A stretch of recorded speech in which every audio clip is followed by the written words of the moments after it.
அன்புக்குரிய இஸ்லாமிய சகோதரர்களே, இந்த செய்தியிலும் கூட நபிகள் நாயகம் பாவத்தை மன்னிக்கவில்லை. இந்த செய்தியை ஆதாரமாக வைக்கக்கூடியவர்கள் சரியாக இதனை படித்து கொண்டாலே அப்பாவிகளுக்கு இதனை ஆதாரமாக காட்டியாக்கிலியைச் சேர்ந்த ஒரு பெண்மணி, இவர் விபச்சாரம் செய்ததுக்காக நபிகள் நாயகத்திடம் மூன்றாவதாக சொல்லுவார்கள், காமிதியா குலத்தைச் சேர்ந்த ஒரு பெண்மணி தான் செய்த குற்றத்திற்காக நபிகள் நாயகத்திடம் மாவ மன்னிப்பு கேட்டார், எனவே நீங்களும் கேளுங்கள். அன்புக்குரியவர்களே, இதுவும் அதை போன்ற ஒரு செய்திதான்.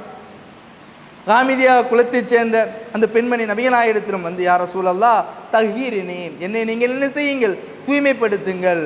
அப்பொழுது நபிகள் நாயகம் சொல்கிறார்கள், வைஹகி இர்ஜிஇ ஃபஸ்தக்ஃபிரில்லாஹ் வ தூபி இலைஹ், பெண்ணே நீ மீண்டு செல், உனக்கு கேடு உண்டாகட்டும். இஸ்தக்ஃபிரில்லாஹ், நீ அல்லாஹ்விடத்திலே தௌபா, பாவ மன்னிப்பு தேடு, அல்லாஹ்விடத்திலே நீ தௌபா செய் என்று அல்லாஹ்வுடைய ரசூல் அந்த காமிதியா பெண்மணிக்கு சொல்கிறார்கள். இந்த செய்தியை அவர்களுக்கு அடுத்த வரியே அவர்களுக்கு பதில்.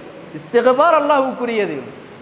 கஃபிரு அன்னி என்று நீங்கள் சொல்லுகிறீர்கள் அல்லவா, எங்கள் பாவங்களை மன்னியுங்கள், எங்களுடைய பாவங்களை விட்டும் எங்களுக்கு மன்னிப்பு வழங்குங்கள் என்று அல்லாஹ்வுடைய தூதரிடத்தில் பிரார்த்திக்கிறீர்கள் அல்லவா, இவைகள் இணை வைப்பு, மன்னிப்பு என்பது அல்லாஹ்வுக்குரியது என்பதனையே இந்த செய்திகள் வெளிப்படுத்துகிறது. ஆக அறவழி தேர்ச்சியும் கிடையாது, அல்லாஹ்வுடைய மார்க்கம் குறித்த தெளிவான அறிவும் கிடையாது, மடையர்களாக சில ஆதாரங்களை பொய்யாக அதிலே சிலவற்றை சேர்த்து சொல்லுகின்ற ஒரு மோசமான தன்மையை பார்க்கிறோம்.